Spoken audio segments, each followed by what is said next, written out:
Hi everyone, I'm Griselda Sanderson and I'm a UK-based musician. I've just finished a year-long project that was designed as a response to the UK leaving the European Union. A year ago we were at the start of the transition process and I was just learning my first piece for the project, and I would never have believed that a year later the trade agreement's only just been agreed, less than a week ago in fact, and has yet to be ratified. But here we are, and in the meantime I've learnt music from 12 different European countries spanning 6 centuries, and it's been a really amazing trip. I've done my own interpretations of music written for all kinds of instruments, from lato and cimbalom to viol and bagpipes, written by all kinds of amazing people. And you can check out all this music on my Griselda Sanderson YouTube channel and my Facebook page, and if you want more detail, on my Drawing Threads 2020 blog on my website, which is grizsanderson.com. As well as the restrictions created by social distancing and so on, musicians here in the UK will also be emerging into a very different world because of our departure from the EU. The original idea had been to spend the year meeting musicians from Europe, either based here or visiting from abroad, and pick up some new skills and some new repertoire. Back in February, before the lockdown, we were lucky enough to be able to do that, and met 2 amazing musicians from North Macedonia, Stoyan Stoyanov and Philip Aralon, and this happened just a few miles from my home. They were visiting for an international dance event. Now it will cost European musicians wanting to visit the UK to do concerts or workshops £244 each for a visa. And not only that, but they'll have to have nearly £1,000 in their bank accounts 90 days before they apply for the visa. What a huge loss it will be to us if musicians can't afford to come to the UK. I was really happy that my friends from Europe based in the UK, Soufiane Sahib and Ricardo de Noronha from Portugal, were able to play on a couple of the tracks. European musicians living in the UK can apply for settled status now, which is free, but you have to be able to prove that you've been living in the UK continuously for at least 6 months within 5 consecutive years. Another friend who helped out with this project was a classmate from university, Bruno Spagna. Thanks to him for making the effort to record some tamburella in a very difficult situation while he was in lockdown in Italy.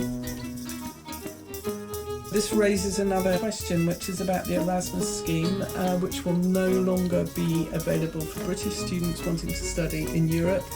And I'm assuming that that will work both ways, that European students won't be able to come and study here.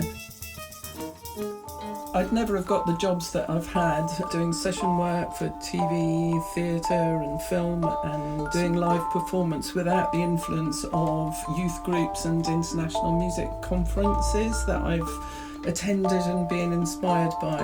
And it'll be so much harder for youth groups now to visit these shores, and it will also be more difficult for UK youth groups to go overseas on cultural exchanges, because the list of travellers scheme that allowed for school trips will no longer operate for British youngsters.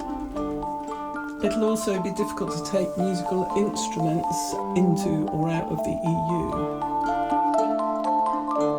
Then there are the amazing teachers that have encouraged me, like my Hungarian piano teacher, Bella Samandi, who taught me in Glasgow.